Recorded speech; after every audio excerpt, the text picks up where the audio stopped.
الحمدللہ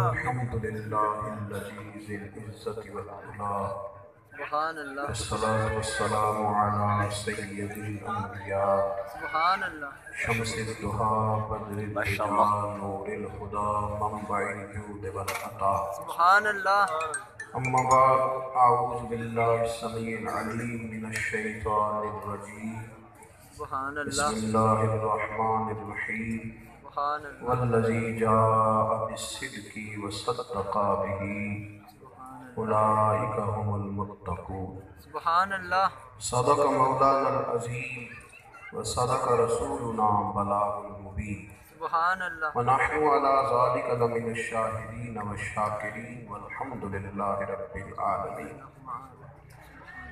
ان اللہ وملائکتہ یصلون علی النبی یا ایھا الذین آمنوا صلوا علیہ وسلموا تسلیما الصلاۃ والسلام علیک یا سیدی یا رسول اللہ وعلی اصحابک یا سیدی یا حبیب اللہ. سارے حضرات لوگ شریف پڑھیں. الصلاۃ والسلام علیک یا سیدی یا نبی اللہ وعلی آلک واصحابک یا سیدی یا نور اللہ. تمام تعریفیں اللہ تبارک و تعالیٰ کے لیے.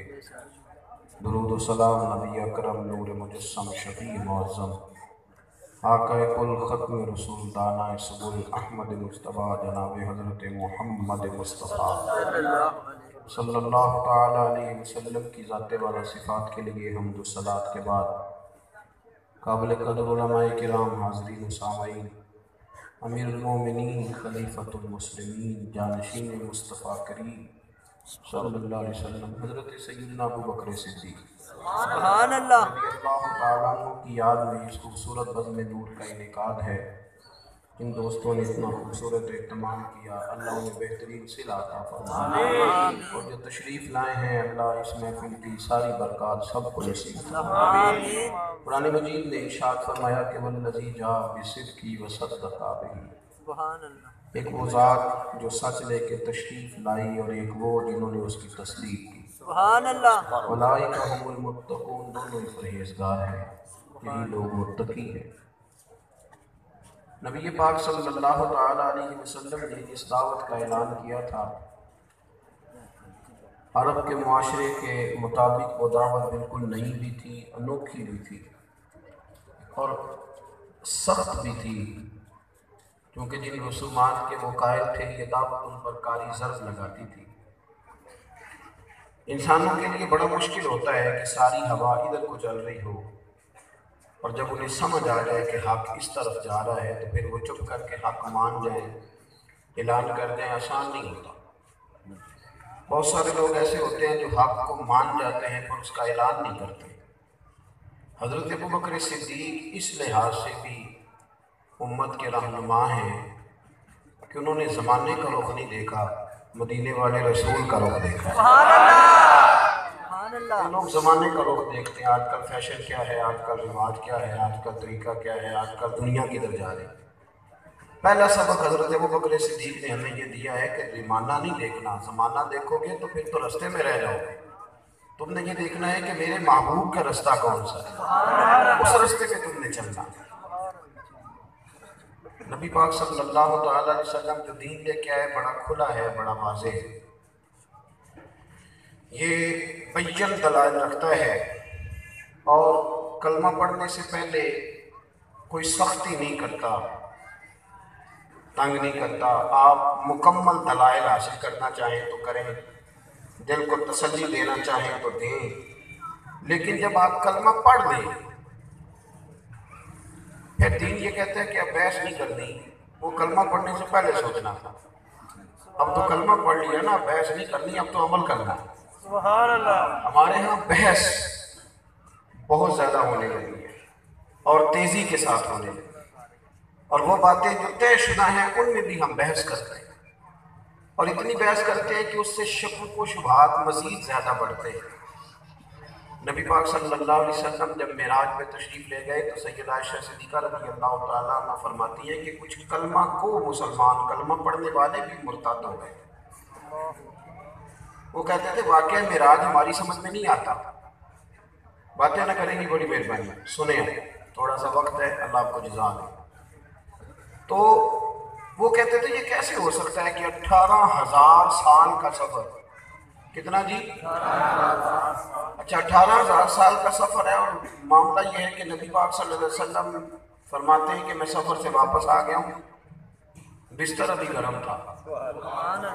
اس کا معنی بھی سمجھے، اس کا معنی کیا ہے؟ سردیوں میں آپ بستر میں لیٹتے ہیں تو گرم ہو جاتے ہیں، پنجابی چاقیدہ نکاح ہو گئی ہے،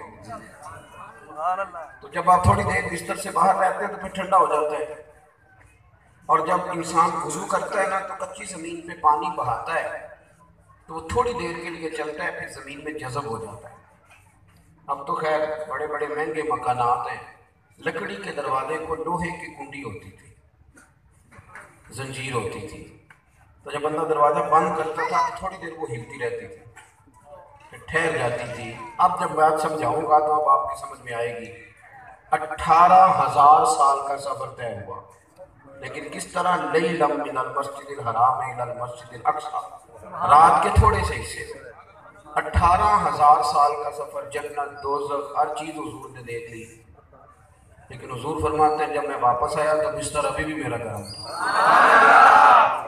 کنڈی ابھی ہل رہی تھی، وضو میں جو پانی بہایا تھا وہ ابھی بہہ رہا تھا۔ کتنا مشکل ہے ماننا، اور اس دور میں ماننا جب منکرین کی تعداد زیادہ ہو۔ حضرت سیدنا عائشہ صدیقہ رضی اللہ تعالیٰ عنہ فرماتی ہیں کہ بہت سارے لوگ ایسے تھے جو کلمہ پڑھنے کے باوجود مرتد ہو گئے کہ یہ ہماری سمجھ میں نہیں آتا، پر مستدرک کے اندر بڑے خوبصورت لفظ آپ کو ملیں گے۔ حضرت ابوبکر صدیق سے جا کے انہوں نے کہا کہ اگر کوئی شخص کہے کہ میں راتوں رات مسجد اقصیٰ سے ہوا آیا ہوں اور صبح سے پہلے واپس بھی آ گیا ہوں تو آپ مان لیں گے؟ فرمانے لگے نہیں مانتا۔ انہوں نے فوراً کہا کہ پھر آپ کے پیارے محبوب نے فرمایا ہے۔ ابوبکر صدیق نے نہیں کہا جاؤں گا تو پوچھوں گا پتہ نہیں بات کیا ہوگی، حقیقت کیا ہوگی، فرمایا حضور نے کہا ہے، نبی کریم نے فرمایا میرے نبی نے کہا تو حق اور سچی کہا، ختم ہو گئی بات۔ اور یہ لفظ ملیں گے آپ کو، یہ جوش کتابت میں نہیں کہہ رہا، یہ تاریخ نے لفظ بڑے چھپائے بڑے سجائے اور پھر امت کو دکھائے۔ لوگوں نے کہا نا کہ جناب آپ مانتے ہیں کہ حضور گئے اور واپس آ گئے؟ حضرت صدیق اکبر کہنے لگے یہ تو چھوٹی سی بات ہے، حضور اس سے اگلی بات بھی کہیں تو میں اس کو بھی ماننے کو لگا۔ اتنی بحث ہم کرتے ہیں، اتنی بحث کرتے ہیں، دلیل دیں گے۔ وہ بندہ جس بیچارے نے کبھی اصل بخاری دیکھی بھی نہیں، وہ بھی کہتا ہے میں نے بخاری سے حوالہ دیکھا، تو میں کہتا ہوں تو مہربانی کر اعتبار کر، تیرے لیے یہی بہتر ہے، اس لیے کہ بخاری تجھے دکھائی تو اوپر سے دیکھ کے بھی تجھے نہیں پڑی جائے گی۔ بہت بحث کر، دین میں بحث نہ کریں، عمل کریں۔ اور پھر دیکھیں وضاحتیں غیر مانگا کرتے ہیں، اپنے وضاحتیں نہیں مانگتے، اپنے تو غلامی کرتے ہیں۔ کیا بات، وہ کیسا اپنا ہے جو بات بات میں وضاحت مانگتے ہیں۔ آپ ذرا دیکھیں نا ترمذی کے یہ لفظ کتنے نرالے ہیں کہ نبی کریم علیہ السلام فرماتے ہیں میں نے جس کے سامنے دین پیش کیا اس نے دلیل مانگی۔ یہ معنی نہیں کہ دلیل مانگنا غلط ہے، نہ یہ معنی ہے کہ دلیل مانگی تو معاذ اللہ ہمارے پاس ہے نہیں، دلیل مانگی تو حضور نے دی۔ جس نے کہا چاند توڑ دے تو میرے رسول نے توڑ دیا، سبحان اللہ۔ جس نے کہا پتھر کلمہ پڑھے تو انہوں نے پڑھا، درخت سجدہ کرے تو درختوں نے کیا۔ دلیل مانگی تو حضور نے دی، لیکن میرے محبوب نے نا او نوجوانوں خدا را دین پر عمل کرو۔ اور آپ یقین کریں اگر آپ دلائل کی دنیا میں اتریں گے تو بہت سارے لوگ ایسے ہیں کہ ملا رومی فرماتے، اس لیے کہ کبھی اس کی سنی تو کبھی اس کی سنی، مزہ تو انہیں آتا ہے جنہوں نے جو سن لیا وہ مان لیا۔ اہل حق کے عقیدے پر رہے تو ڈٹے رہے، غلامی کی، بس غلامی کی۔ نبی پاک صلی اللہ علیہ وسلم فرمانے لگے اس بات کو ذرا سمجھنا، حضور فرماتے ہیں میں نے جس کے سامنے دین پیش کیا اس نے دلیل مانگی، فرمایا یہ میرا ابوبکر صدیق ہے۔ میں نے ان کے سامنے دین پیش کیا، انہوں نے دلیل مانگی کوئی نہیں، فوراً ہی کلمہ پڑھ کے مسلمان فوراً۔ اور آپ بخاری پڑھیے، صلح حدیبیہ کے موقع پر نا 1500 کے قریب صحابہ سے حضور نے فرمایا کہ چلو عمرہ کرنے چلیں۔ بھائی بڑا مشکل ہوتا ہے بندہ عمرہ کرنے جائے اور فلائٹ نہ ملے، واپس کیسے آئے بندہ؟ سارا محلہ، سارا علاقہ، سارے رشتہ دار پوچھیں گے، 1500 صحابہ۔ حضور نے احرام بندھوائے، حدیبیہ کے مقام پہ گئے تو کافروں نے روک لیا، اس سال نہیں کرنے دیں گے، اگلے سال آئیے گا۔ صلح ہوئی تو وہ شرطیں بڑی سخت تھی، پر سرکار نور نبوت سے دیکھ رہے تھے کہ یہی شرطیں اسلام کی فتح مبین کی علامت بنے گی۔ ان لوگوں نے کہا کہ آپ نہیں عمرہ کر سکتے، احرام بندھے ہوئے، ایک ذرا کام کریں گے ساؤنڈ، احرام بندھے ہوئے، تو بندھے ہوئے احرام کے اندر نبی پاک، آپ مجھے اندازہ کریں نا کہ واپس جانا ہے مسلمانوں نے، یہودی پوچھیں گے کہ عمرہ کیوں نہیں کیا، منافقین پھپتیاں کسیں گے، 1500 بندہ۔ حضور نے فرمایا کھول دو بھی احرام۔ ایسا نہیں کہ وہ مان نہیں رہے تھے، پر وہ پریشان تھے، تھوڑا ایک دوسرے کا چہرہ دیکھ رہے تھے، یہ بات تھوڑی مشکل تھی، پر امام ذوالقرنین کہتے ہیں جنہوں نے سب سے پہلے اٹھ کے احرام کھولا وہ ابو بکر صدیق تھے۔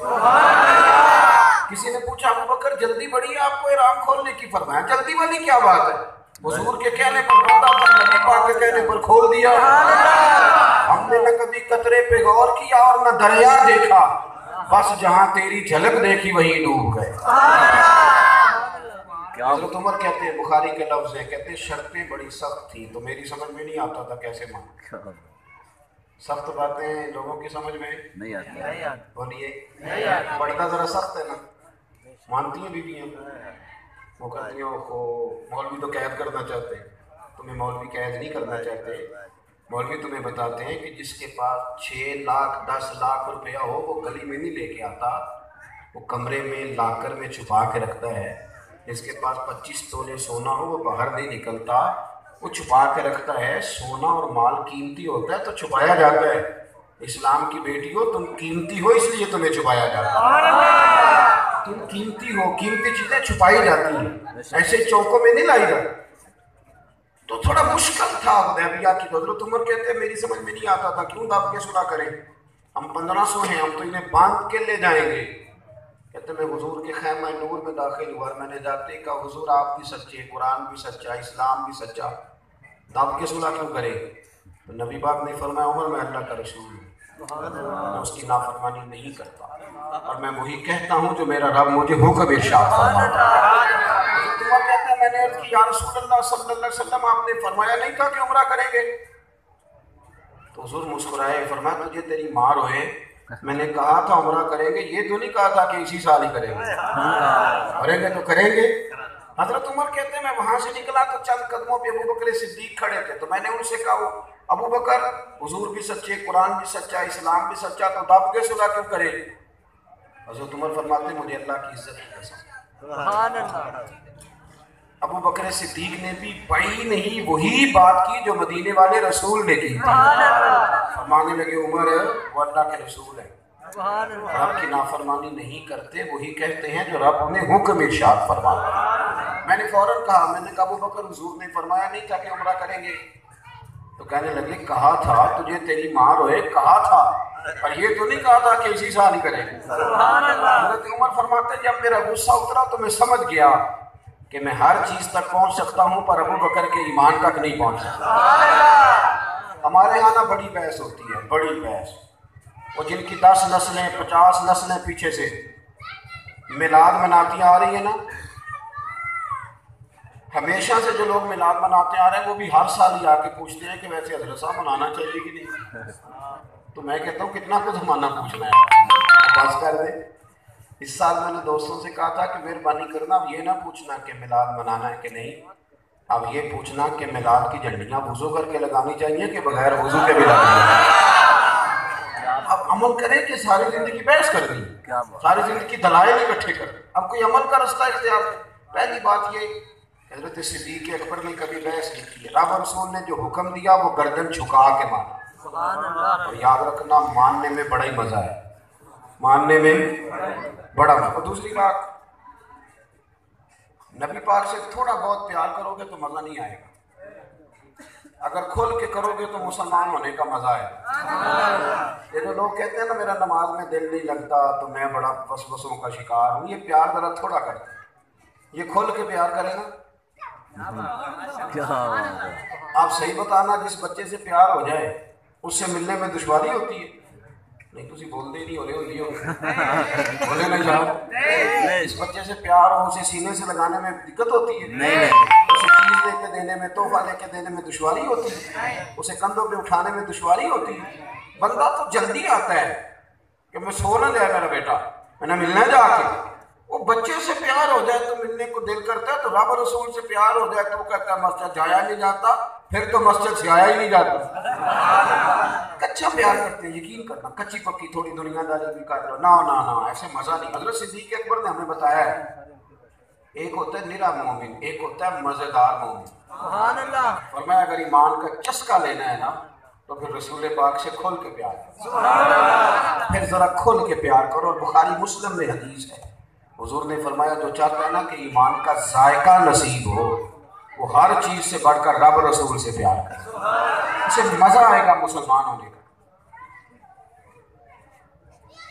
ہجرت کی رات نا حضرت حضور نے فرمایا ابو بکر کسی رات میں اور تو ہجرت کریں گے تیار رہنا یہاں مرید کو شاگرد کو حکم دے بھی دیا جائے تو پھر بھی وہ کوئی نہ کوئی اندر سے کہانی نکال ہی لیتا ہے کہنا انہیں نے بھی تیار کیا سی وہ کوئی نہ کوئی اس کو پتہ ہوتا ہے کہ میں نے بچنا کیسے ہے جان کیسے چھڑانا حضور نے فرمایا ایک رات تیار رہنا جائیں گے ایک رات کا کہاں تھا نا حضرت عائشہ صدیقہ کہتی ہیں اس کے بعد میرے ابا جی ایک رات بھی نہیں سوئے ساری رات ابو بکر صدیق دروازے کے ساتھ کھڑے رہتے ہیں وہ رات آ گئی جس رات جانا تھا سرکار نے دروازے پہ ہاتھ رکھا تو دروازہ خود بخود کھل گیا ابو بکر صدیق دروازے کے ساتھ کھڑے تھے حضور نے فرمایا سوئے نہیں عرض کی حضور جس دن کہا تھا نا جانا ہے اس دن سے ساری رات کھڑا رہا یارو بیٹا جو ہوتا ہے نا آدمی کا گلی میں لڑائی ہو تو بندہ کہتا ہے کہ بیٹے تو نہ باہر جا میں دیکھتا ہوں کیا حضرت ابو بکر صدیق 40,000 دینار تھے مال سارا ہی لے گئے 7 غار ثور میں اور بیٹے سے کہا کہ سارا دن کافروں پہ نظر رکھنا رات کو غار ثور میں آ کے اطلاع دینا بیٹا پکڑا بھی جا سکتا تھا بڑا خطرہ تھا پر بیٹے کی ڈیوٹی لگائی اپنے خادم سے کہا کہ دن کو بکریاں دور دور چرانا لیکن جب شام ہو جائے تو غار ثور کے قریب لانا میرے نبی پاک کو تازہ دودھ ملنا چاہیے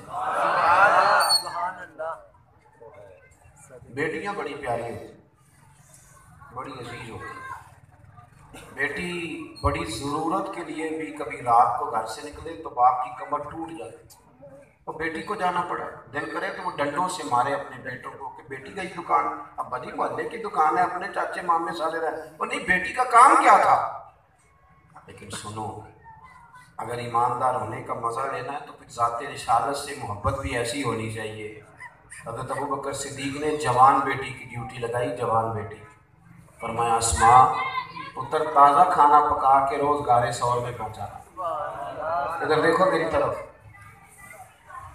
غار ثور پہ آج جو لوگ جاتے ہیں تو فجر کے وقت جاتے ہیں اور 5-4 جگہ پہ وہاں رستے میں چائے پینے کا بندوبست ہے پانی پینے کا بندوبست ہے آرام کا بندوبست ہے پھر بھی حاجی آ کے ڈینگے مارتے ہیں بڑھ کے سناتے ہیں میں ہوا جاؤں جی اور رستہ بن گیا ہے پر غار ثور کے قریب ابھی بھی آبادی نہیں اس زمانے میں بھی 1450 سال پہلے کیا حال ہوگا اب رستہ بن گیا تھا اب رستہ بھی نہیں تھا حضرت اسماء کے ذمہ یہ نہیں تھا کہ صبح آنا بلکہ ان کے ذمہ یہ تھا کہ دنیا سو جائے او یارو یہ وفا کی تاریخ دنیا کیسے بھلائے گی کہ صدیق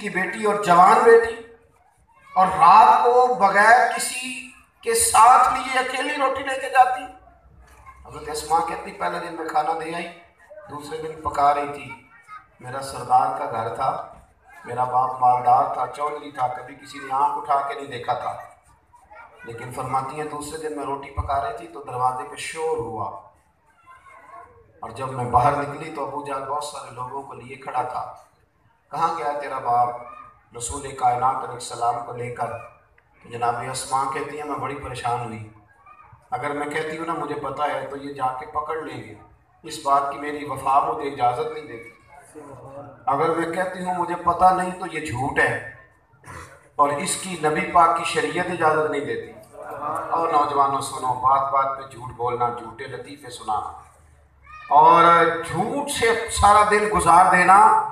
حضرت اسماء رضی اللہ تعالیٰ عنہ فرماتی ہیں کہ اس نے پھر پوچھا بتاتی کیوں نہیں؟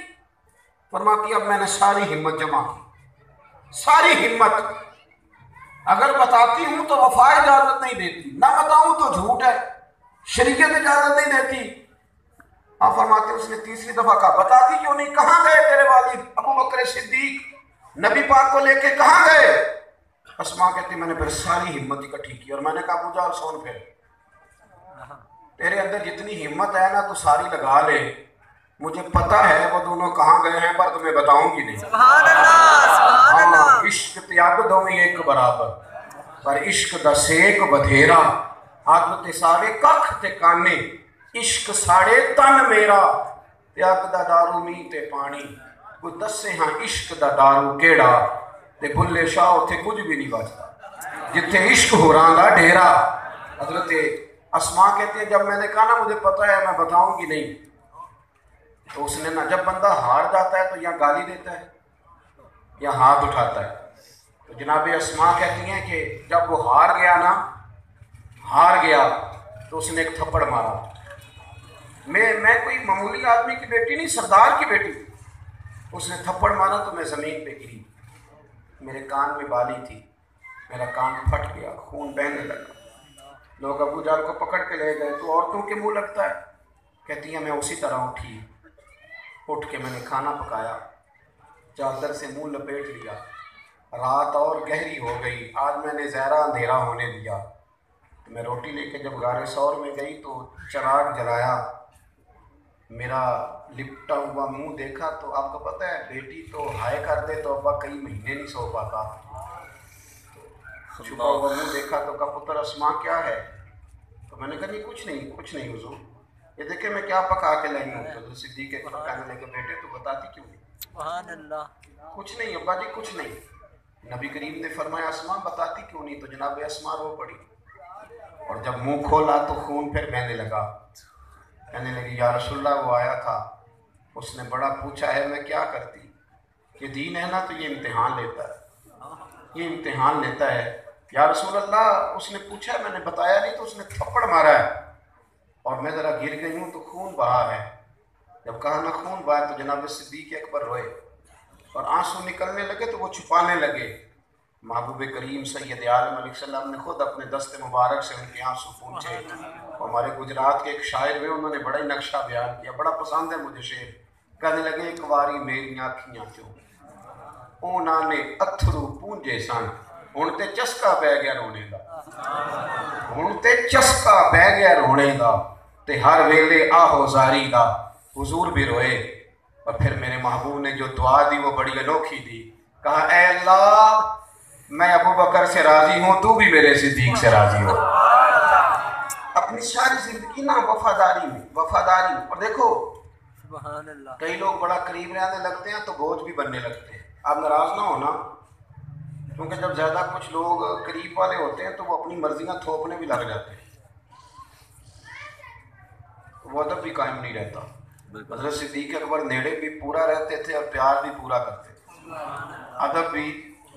ایک دن حضور نے فرمایا، شاہ ولی اللہ صاحب محدث دل بھی نے لکھا ہے، حضور نے فرمایا صحابہ سے وقفے سے ملا کرو محبت بڑھتی ہے، ہر وقت نہ بیٹھے رہا کرو۔ حضرت انس بن مالک کہتے ہیں حضور نے فرمایا کیا کرو؟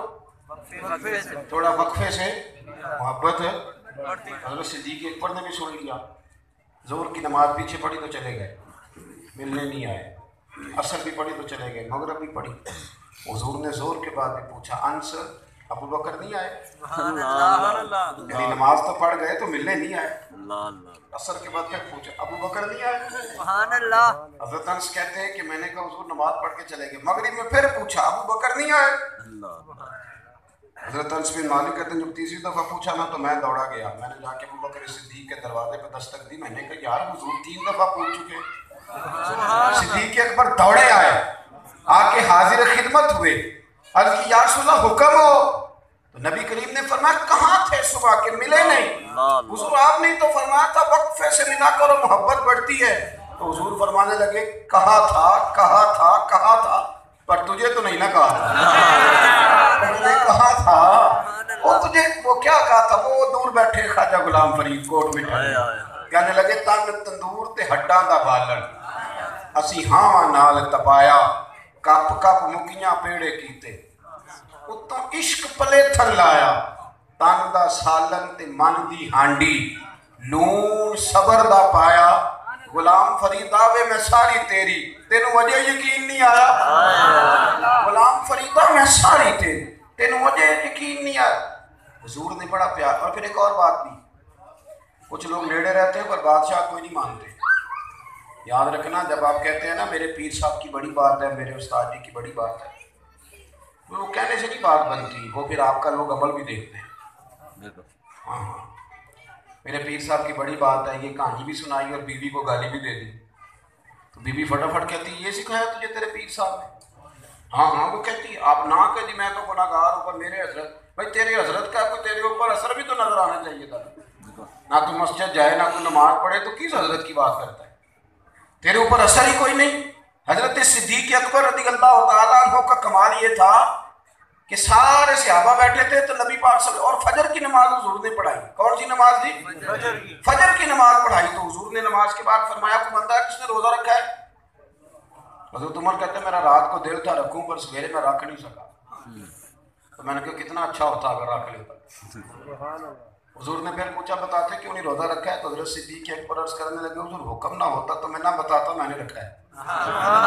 نبی کریم علیہ السلام نے فرمایا آج کسی نے کسی بیمار کی تیمارداری کی ہے؟ حضرت عمر کہتے ہیں میں نے عرض کی یا رسول اللہ صلی اللہ علیہ وسلم ابھی تو نماز پڑھی ہے فجر تو گھر جائیں گے تو تیمارداری کریں گے. حضور نے فرمایا تو ذرا ٹھہر نہیں جاتا تو ذرا ٹھہر نہ. فرمایا بھائی کیوں کسی نے تیمارداری کی ہے تو حضرت صدیق اکبر عرض کرنے لگے حضور آپ نہ پوچھتے تو میں نہ بتاتا. عبد الرحمن ابن عوف بیمار تھے 2-3 دن سے مسجد نہیں آ رہے تھے. میں نے معلومات کی تو پتہ چلا بیمار ہیں. مجھے پتہ ہے وہ رات جلدی سوتے ہیں سویرے ذرا جلدی اٹھتے ہیں. تو حضور فجر پڑھنے سے پہلے میں عبد الرحمن ابن عوف کی تیمارداری کر کے حاضر ہو رہا. حضور فرمانے لگے کسی نے آج کسی مسکین کو کھانا کھلایا؟ تو حضرت عمر کہتے ہیں میں نے پھر عرض کی میں نے کہا حضور ابھی تو فجر پڑھی ہے. تو حضور نے فرمایا عمر تو ٹھہر نہیں جاتا ذرا ٹھہر نا یار ذرا روک. تو حضرت عمر کہتے ہیں میں روک تو گیا پر پھر مجھے پکا ہی پتا تھا کس نے بولنا ہے تو میں ہلکے ہلکے اشارے کر رہا تھا یوں سمجھے کہ میں نے کہہ دیا دیو جناب جواب آپ نہیں دینا ہے آپ کا ہی پہلا نمبر ہے ہر کام میں. حضرت سیدنا ابو بکر صدیق تشریف فرمایا. حضور نے فرمایا بھائی کسی نے مسکین کو کھانا کھلایا؟ حضور آپ نہ فرماتے تو میں نہ بتاتا. نبی کریم فرمانے لگے بتاؤ. عرض کی یا رسول اللہ صبح جب نماز کے لیے اٹھا ہوں تو چھوٹا بیٹا بھی اٹھ گیا تھا. اس نے کہا بھوک لگی ہے تو اس کی ماں نے 2 روٹیاں بھی پکا دی. حضور ایک اس نے کھائی تو دوسری اس کے ہاتھ میں تھی. دروازہ کھولا ہے تو سامنے مسکین کھڑا تھا کہہ رہا تھا ساری رات کا بھوکا ہوں سوچ رہا تھا جو دروازہ پہلے کھلے گا وہاں سے روٹی کھاؤں گا. فرماتے میں نے فوراً روٹی اسے دے دی. حضور نماز پڑھنے سے پہلے مسکین کی بھی خدمت کر کے آیا ہوں. حضور نے فرمایا سنو پھر قیامت کے دن جنت میں دروازہ ہوگا روزے داروں کا جہاں سے روزے دار جنت میں جائیں گے. نمازیوں کا دروازہ ہوگا وہاں سے نمازیوں کو آواز آئے گی. حاجیوں کا دروازہ ہوگا وہاں سے حاجیوں کو آئے گی. اور میں جب میرا ابو بکر صدیق جنت میں جائے گا تو ہر دروازے سے آواز آئے گی. ہر دروازے سے آواز. اپنا عمل سوارے. ہم بڑا ٹائم ضائع کرتے ہیں.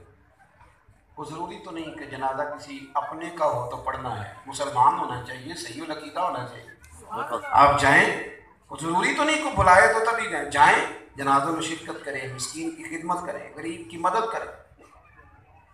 حضرت ابو بکر صدیق کو اللہ نے مال دیا تھا تو انہوں نے یہ نہیں کبھی کہا تھا کہ میں نے چلاکی سے کمایا ہے. کیا ہو رہا ہے یہ نہیں کبھی کہا تھا کہ چلاکی سے کمایا ہے بلکہ وہ سمجھتے تھے اللہ نے دیا تو خرچ بھی پھر. ہم پتہ کیا کرتے ہیں اگر ناکام ہو جائے تو کہتے ہیں بات جی اللہ کی مرضی اور اگر کامیاب ہو جائے پھر کہتے ہیں میں نے محنت ہی بڑی کی. میں نے بڑی مشقت کی راتوں کو جاگتا رہا. کیا سوچ ہے. ناکامی آئی تو مرضی اور کامیاب ہو گئے تو یہ چلاکیاں ہیں اور چلاکیوں والے لوگ پیچھے رہ جاتے. مخلصین آگے بڑھتے. حضرت صدیق اکبر نے مال دیکھے نا ان کو پتہ چلا کہ حضور کی خواہش ہے کہ بلال آزاد ہو جائے. تو کہتے ہیں 100 اوقیہ سونا میں ساتھ لے کے گیا. سبحان اللہ. امیہ سے ادھر دیکھو میری طرف. آج بھی نا لوگ پہلی بات تو یہ ہے کہ مسجد میں پیسے دیتے نہیں, اور اگر کبھی دے نا تو پھر 5000 کا نوٹ پچھلی سال سے لوگ کھول کے لاتے ہیں اونچا کر کے, اور امام صاحب کو حکم ہوتا ہے کہ 3 دفعہ نام لینا حاجی رشید کا. حاجی رشید کا, رفیق کا نام 3 دفعہ لینا صحیح کر کے, اور محلہ اور گلی نمبر بھی بتانا. کیا آپ کا خیال ہے فرشتے بھول جاتے ہیں کہ کسی اور نے دے دی؟ کس کو بتا رہے ہو؟ رب کریم کو نہیں پتا؟ ختم پڑھ کے لوگ ختم پڑھ کے اعلان کراتے ہیں اتنے ہزار قرآن پڑھے, کس کو بتا رہے ہو؟ اتنے لاکھ دفعہ درود شریف پڑھا, کس کو بتا رہے ہو؟ اللہ نے اگر ثواب دینا ہے تو رب کو بتانے کی ضرورت ہے. اپنے ابا کے نام پہ پیسے دیتے ہیں 5000 اور مسجد میں اعلان کراتے ہیں. ابا جو کوئی زندگی میں تجھے دے کے گیا کبھی اس نے بھی اعلان کرایا تھا مسجد میں؟ یہ دکان بیٹے کو دینے لگا ورنہ صاحب اعلان کرتے. کیا کام کرتے ہیں؟ جو لوگوں کا اللہ کی توحید پر یقین ہوتا ہے وہ اس طرح دکھاوے نہیں کرتے. اور یاد رکھنا یہ ریاکاری اداکاری ہوتی ہے, اور اداکار بندہ جو ہوتا ہے وہ تو اپنے ساتھ مخلص نہیں ہوتا, وہ کسی کے ساتھ کیا ہوگا. کہتے ہیں 100 اوقیہ سونا جیب میں ڈال کے لے گیا. امیہ سے کہا پیسے لو, بلال کو آزاد کر دو. امیہ کہنے لگا میں 30 اوقیہ لوں گا. حضرت صدیق اکبر نے اسی وقت نکال کے دی. سبحان اللہ. امیہ پتہ کیا کہتا ہے آپ کو پتہ ہے کہ چیز خریدنے جائیں تو جو بندہ زیادہ پیسے مانگ لے انہوں آخر ہے تم بیچنی نہیں, ایسے ہی کہتے ہیں نا. وہ تو امیہ کہنے لگا ابو بکر تاجر بندے ہو, سیانے بندے ہو, ساری زندگی تم نے تجارت کی, یہ تم نے کیا کیا؟ میں نے 30 مانگے اور 30 دے دیے, مانگنے والا تو زیادہ مانگتا ہی ہے. اگر تم 1 اوقیہ سونے پہ اڑ جاتے کہ میں 1 ہی دوں گا تو میں بلال 1 میں بھی دے دیتا. حضرت صدیق اکبر فرمانے لگے تم کافر ہو, تمہیں اس مزے کا پتہ ہی نہیں. تمہیں کیا پتا ہو اس مزے کا, یہ تو مجھ سے پوچھنا. تمہیں پتہ ہی نہیں تھی, تم اس لیے کہانیاں سنا رہے ہو کہ سستا بھی ہو سکتا تھا. یہ تو تب تک ہے جب تک بندہ کلمہ نہ پڑھے. تو میں تو پڑھ چکا ہوں, مجھے تو پتہ ہے, لہذا یہ کہانی تم سنا مجھے نہ بتا. کہنے لگا نہیں ابو بکر میں ٹھیک کہہ رہا ہوں, اگر تم 1 اوقیہ سونے پہ اڑ جاتے کہ میں نے 1 کا بلال خریدنا تو میں 1 کا بھی بیچ دیتا. حضرت صدیق اکبر کہنے لگا پھر تو میری طرف بھی دیکھ, تو نے مانگے 30 اور 70 میری جیب میں ہے. تو کہتا ہے میں 1 پہ اڑتا تو 1 کا بھی دے دیتا, اور میں تجھے کہتا ہوں تو 100 مانگتا تو میں 100 کا بھی خرید لیتا. اس لیے کہ یہ میرے نبی پاک کی چاہت. سبحان اللہ. اور دیکھو ایک حدیث ہے مصنف عبد الرزاق میں, مصنف ابن ابی شیبہ میں, حضرت صدیق اکبر کے فضائل پر بڑی روایتیں ہیں, پر میں نہ جب اس حدیث پہ پہنچتا ہوں نا تو میں اڑ جاتا ہوں, اور میں کتابیں بند کر دیتا ہوں. میں کہتا ہوں بات ختم ہوگی, اس سے آگے بندہ کہاں جائے گا؟ اس سے آگے بھی کوئی اور دلیل ہے. میرے رسول کریم علیہ السلام نے فرمایا بس یہ حدیث نہ رٹا لگا کے یاد کرنا میری خواہش ہے, یہ رٹا لگا لو اس حدیث کو. حضور فرمانے لگے میرے پاس جس کے پیسے آئے میں نے امانت سمجھ کے خرچ کیے. ذرا لذت لینا اس حدیث کی. فرمایا جس کے پیسے آئے میں نے امانت سمجھ کے خرچ کیے. فرمایا جب ابو بکر کے آئے نا تو میں نے اپنے سمجھ کے خرچ کیے. میں تو مالک ہی کہوں گا کہ وہ مالک کے حبیب, یعنی محبوب و محب میں نہیں میرا. آپ اس مزے کو لے کہ پیسے آئے ابو بکر کے ہیں اور حضور فرماتے ہیں اس کے نہیں. سبحان اللہ. یہ تو اپنے ہی ہے, ان کا کوئی مسئلہ. یہ اعتماد حضرت صدیق اکبر کو حاصل. میں اشارہ کروں گا, ویسے بھی وقت قریب ہو گیا. آپ نے سنا ہوا ہے کہ حضرت عمر آدھا مال لے آئے تھے. ویسے آدھا لانا بھی بڑا مشکل ہے. یہ 2.5% زکوٰۃ دینی ہوتی ہے, روزوں میں اکثر لوگ دیتے ہیں. 100 میں سے کتنے دینے؟ حضرت عمر 50% لے آئے تھے. دینے کتنے پڑتے ہیں؟ بندے 15 مفتیوں سے مسئلہ پوچھتے ہیں کہ کہیں سے گنجائش مل ہی جائے. میں صحیح کہہ رہا ہوں, 15 مفتیوں سے. اور میرا تو چونکہ اب ذرا ہلکا ہے, احباب زیادہ ہے, تو جب سوال پوچھتے ہیں تو کئی دفعہ میں ویسے ہی سمجھ جاتا ہوں کہ اب یہ کیا کہنا چاہتا ہوں. تو میں کہتا ہوں مہربانی کرو, اگر تو زکوٰۃ دینی ہے تو پھر دو, اگر بہانہ کرنا ہے تو پھر بہانے بڑھیں, لیکن لوگ صحیح زکوٰۃ ادا. اور یہ حدیث یاد رکھیں کہ حضور صلی اللہ علیہ وسلم نے فرمایا تمہارا جو مال خشکی اور تری میں ضائع ہوتا ہے وہ زکوٰۃ صحیح نہ دینے کی وجہ سے ضائع ہوتا ہے. تو یہ تو آپ نے اپنا مال بچانا ہے. بہرحال بڑا حوصلہ, حضرت عمر نے 50% مال لا کے قدموں میں پیش کیا, 50%.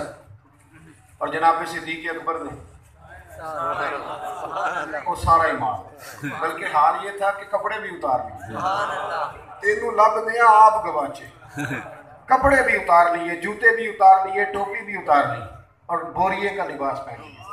حضرت عمر کہتے ہیں پہلے میرا خیال تھا کہ آج ابو بکر سے جیتوں گا، لیکن جب حضور کی بارگاہ میں آئے نا تو جو نبی پاک نے سوال پوچھے نا مجھ سے اور ابو بکر سے، تو وہ سوال یہ دو کہتے تو سوالوں سے ہی سمجھ لگ جاتی تھی کہ میں ابو بکر صدیق تک نہیں پہنچ سکتا جو سوال حضور نے پوچھے۔ حضرت عمر کہتے ہیں نبی پاک صلی اللہ علیہ وسلم نے مجھ سے پوچھا کیا لے کے آئے ہو؟ میں نے کہا تھا مال۔ مجھ سے پوچھا کیا لے کے آئے ہو، اور کہتے ہیں ابو بکر سے یہ نہیں پوچھا کیا لے کے آئے ہو۔ ابو بکر صدیق سے فرمانے لگے گھر کیا چھوڑ کے آئے ہو؟ سوال میں ہی بڑا فرق ہے۔ اور ابو بکر نے بھی یہ نہیں کہا کہ حضور میں سارا کچھ لے آؤں کچھ نہیں چھوڑ، کیا چھوڑ کے آئے ہو؟ عرض کی حضور میں کوئی لوارث ہوں، میں کوئی ایسا ہوں جس کا کوئی ہو نا؟ یا رسول اللہ میرا گھر خالی نہیں، گھر میں اللہ بھی چھوڑ آیا ہوں، اللہ کا رسول بھی چھوڑ کے آیا ہوں، بھرا ہوا گھر چھوڑ کے اپنی مسجد میں اذان ختم ہوتی ہے تو پھر بات ختم کرتے ہیں۔ تھک تو نہیں گئے آپ لوگ؟ میں اذان سنیے ماشاءاللہ۔ اللہ کمزوروں، غریبوں، محتاجوں کے حق میں بڑے اچھے تھے۔ انسان اگر اپنی زندگی کا کچھ تھوڑا سا مقصد بنا لینا، ہم لوگ نا ایک چھوٹی سی دنیا آباد کرتے ہیں پھر اس میں مست ہو جاتے ہیں۔ اگر میرا ذہن بن گیا نا لوگ برے ہیں تو پھر ہر آدمی کو میں برا سمجھوں گا، لالچی سمجھوں گا، تو مزاج بن جاتا ہے۔ ہم تھوڑی سی نا سختی لے آئے ہیں اپنی طبیعت میں، ہم ایک دائرہ کار بنا لیتے ہیں پھر اس کے اندر مست ہو کے رہ جاتے ہیں۔ وہ بڑا پیار کرتے تھے غرباء سے، مساکین سے، یتیموں سے۔ کچھ ضروری نہیں ہوتا کہ آپ کے پاس 1 کروڑ روپیہ ہے تو پھر ہی آپ غریب کی مدد کریں گے۔ اب تو غریب کی مدد بھی فوٹو زیادہ کھنچوائی جاتی ہے اور پیسے تھوڑے دیے جاتے ہیں۔ اجتماعی شادیاں اور رات کو 4-5 ٹی وی چینلوں پہ وہ فوٹو آ جاتی ہے کہ یہ خیرات میں شادیاں ہو رہی ہیں۔ آپ نے تو رسوا کر دیا غریب کی بیٹی کو۔ ہمارے حضرت فرمایا کرتے تھے کہ کسی غریب کی بیٹی میں کی شادی میں کچھ حصہ دو نا تو پھر اس کی شادی پہ نہ جانا خود، اس لیے کہ اس کا باپ تو پھر تمہیں ہی دیکھتا رہے گا، وہ موسم کا شکریہ ادا کرتا رہے۔ تو اگر کسی کے ساتھ پیار کریں تو یہ حضرت صدیق اکبر کی تعلیمات ہیں۔ حضرت عمر فاروق فرماتے ہیں کہ حضرت ابو بکر کے انتقال کو نا 3 دن ہوئے تھے، تو میں عصر کی نماز پڑھا کے مسجد نبوی شریف میں بیٹھا تھا، غم بڑا تازہ تھا۔ 2-3 چھوٹی چھوٹی بچیاں آ گئیں اور آ کے عرض کرنے لگی چچا اب آپ خلیفہ بنے؟ تو میں نے کہا ہاں بیٹے میں بناؤں، بتاؤ۔ تو کہنے لگی چلیں پھر ابو بکر صدیق عصر کے بعد ہمارے گھر آتے، ہمیں ٹائم دیتے تھے۔ میں نے کہا تمہیں ٹائم دیتے تھے کیا مانا؟ تو کہنے لگی ہم پہ 5-6 بہنیں ہیں، بھائی کوئی نہیں، باپ انتقال کر گیا، ہمارے گھر میں کچھ بکریاں ہیں۔ ابو بکر صدیق روز عصر کی نماز پڑھا کے آتے تھے، ہماری بکریوں کا دودھ دھو کے ہمیں دے جاتے تھے، کچھ ہم پی لیتی تھی، کچھ بیچ کے گزارا کر لیتی تھی۔ چچا 3 دن ہو گئے میری ماں روتی ہے، میری بہنیں دروازہ دیکھ دیکھ کے روتی، بڑی تکلیف میں ہم۔ آج کسی نے بتایا کہ عمر جانشین بنے ہیں، چچا چلو گے؟ حضرت عمر رو پڑے، بچیوں سے کہا پتر چلوں گا، آگے آگے بیٹیاں تو پیچھے پیچھے فاروق اعظم۔ رستے میں ایک صحابی ملے، کہنے لگے عمر کہاں جا رہے ہو روتے ہوئے؟ اور رو پڑے، کہنے لگے یار یہ ابو بکر صدیق میرے لیے رستہ کتنا مشکل کر گیا، کتنا مشکل ہے اس کی راہوں پہ چلنا۔ اس طرح کا رویہ تھا غریبوں کے ساتھ، مسکینوں کے ساتھ، لاچاروں کے ساتھ پیار کرتے۔ حضرت عمر کہتے ہیں ایک بوڑھی اماں کا مجھے پتہ چلا کہ وہ لاوارث ہے، نابینا ہے، بے اولاد ہے۔ میں نے اس کے دروازے پہ جا کر، اور طرز سے بھی حدیث موجود ہے پر جس طرح میں نے پڑھی اس طرح عرض کرتا ہوں۔ کہتے ہیں دستک دی، بوڑھی پوچھنے لگی کون ہے؟ میں نے کہا میں خطاب کا بیٹا عمر ہوں، پتہ چلا آپ کے گھر میں کام کرنے والا کوئی نہیں، میں روز آ کے کام کروں گا۔ تو بوڑھی کہنے لگی پتر ایک بندہ 2 سال سے آ رہا ہے وہی ٹھیک ہے۔ تو میں نے کہا ماں میں نے بھی نوکری کرنی، اس نے بھی کرنی، تو مجھے بھی تھوڑا موقع دے دے۔ تو بوڑھی کہنے لگی پتر نہیں وہی ٹھیک ہے۔ میں نے کہا ماں فرق کیا ہے؟ کہنے لگی فرق تو بڑا ہے نا، آپ پہلے دن ہی آ کے کہہ رہے ہیں میں خطاب کا بیٹا عمر ہوں، اسے 2 سال ہو گئے، میں پوچھتی ہوں تیرا نام کیا ہے تو کہتا ہے میں کام ٹھیک کرتا ہوں۔ میں پوچھتی ہوں کہ تو کس قبیلے سے ہے تو کہتا ہے اماں کوئی غلطی ہو گئی ہو تو بتاؤ۔ حضرت عمر کہتے ہیں یقین تو مجھے پہلے بھی تھا کون ہے، پر میں چھپ کے بیٹھ گیا جھاڑیوں میں۔ سحری کا وقت ہوا تو ابو بکر صدیق کا دروازہ کھلا، باہر نکلے تو جوتے اتار کے بغل میں دبا لیے، پھر بوڑھی کے گھر گئے۔ سنو وقت کے امیر المومنین کا طریقہ، کہتی ہیں پہلے اس بوڑھی کے گھر میں جھاڑو لگایا۔ میری بات کو سمجھنا، اپنے گھر میں لوگ جھاڑو نہیں لگاتے اور امیر المومنین ہو کے شوق دیکھو، پہلے بوڑھی کے گھر میں جھاڑو لگایا، پھر اس کے برتن دھوئے، پھر کنویں سے تازہ پانی لا کے دیا، پھر اسے کھانا کھلایا۔ کہتے ہیں صدیق جب باہر نکلے تو میں آگے کھڑا ہو گیا، میں نے کہا یار تو کس سندوری اور کس کستوری کا بنا ہوا آدمی، کس سندل کا بنا، تیرے سارے کام یہ انوکھے، چل ٹھیک ہے باقی چیزیں سمجھ میں آئی کہ جوتے اتار کے بغل میں کیوں لیے؟ تو کہنے لگے عمر تہجد کا ٹائم ہے، لوگ سوئے ہوئے، بندہ جوتوں سے چلتا ہے تو آواز پیدا ہوتا ہے۔ بوڑھی کی نوکری لوگوں کو دکھانے کے لیے نہیں کرنی، اپنے رب کی رضا کے لیے کرو۔ اپنی زندگی میں وقت کو ضائع نہ کرو میرے بھائی۔ اگر ہم تھوڑا تھوڑا ایک دوسرے کا خیال رکھنے لگیں تو ہمیں تو حکومت کی ضرورت ہی نہ پڑے، ہمیں ضرورت ہی نہ پڑے، لیکن ہم جتنے پیسے اڑاتے ہیں نا جا کے ہوٹل کی دعوتوں پہ، اس سے کئی غریبوں کے بچے تعلیم حاصل کر سکتے ہیں، کئی اور بچیاں ہیں جو باعزت طریقے سے اٹھ سکتی ہیں۔ لیکن ہمیں تو ہر سال مری جانا ہے، دبئی جانا ہے، ٹور کرنے ہیں، سیریں کرنی ہیں، وہ ہمارے چوچلے گندم امیر شہر کی ہوتی رہی خراب، اور بچی کسی فقیر کی فاقوں سے مر گئی۔ اگر تھوڑا بہت دائیں بائیں دیکھنے لگو تو پھر پیار بٹے گا، اور یاد رکھنا جب کسی کے بچے مسکراتے ہیں تو اللہ میرے بچوں پہ بھی رحم فرماتا ہے۔ دعا کرتا ہوں جو کہہ سکا اللہ قبول فرمائے۔ اللہم صلی علی سیدنا مولانا محمد معدن الجود والکرم وآلہ وبارک وسلم۔ اللہ ہماری حاضری کو قبول فرما، ہمارے گناہوں کو معاف فرما، ہماری غلطیوں سے درگزر فرما۔ مالک محبوب پاک علیہ السلام کی ساری امت پہ رحم فرما۔ سالوں بیت گئے برما کے مجبور خیموں میں رہتے ہیں، ان کی مدد فرما۔ کشمیر کی بیٹیوں پہ رحم فرما، فلسطین کے مسلمانوں کی خیر فرما، پاکستان کو نظام مصطفیٰ صلی اللہ علیہ وسلم کا گہوارہ بنا۔ اے مالک ہمارے گناہ معاف فرما، مسجد کا پیار عطا فرما، قرآن پاک سے محبت عطا فرما، ہمیں درود و سلام کے ذائقے نصیب فرما۔ اے مالک کریم اپنے فضل سے کرم سے بیماروں کو شفا عطا فرما، مقروضوں کو بار قرض سے رہائی نصیب فرما۔ اتنی بڑی تعداد میں یہاں لوگ آئے ہیں، اللہ ان میں سے جو کسی بھی پریشانی میں مبتلا ہے اسے آسانی عطا فرما۔ سیدنا صدیق اکبر کے حسن اسلام کا واسطہ ہماری مجبوریاں پریشانیاں دور کر دے، ہمیں دنیا داروں کی محتاجی سے بچا، اپنی بارگاہ کرم سے نصیب فرما۔ اے اللہ مقروضوں کو بار قرض سے رہائی نصیب فرما، بے اولادوں کو صاحب اولاد کر دے، اولاد والوں کی اولاد کو فرما بردار بنا دے۔ میرے جن دوستوں نے یہ بندوبست کیا ہے انہیں بہترین صلہ عطا فرما، دین دنیا کی سعادت مندیاں عطا فرما، ہمیں دین کے ساتھ اخلاص دے دے، اخلاص دے دے، ہمارا خاتمہ ایمان پہ فرمانا۔ اللہم انا نسألک العفو والعافیۃ فی الدین والدنیا والآخرہ، رب اغفر وارحم وانت خیر الراحمین، وصلی اللہ تعالی علی حبیبہ سیدنا و مولانا۔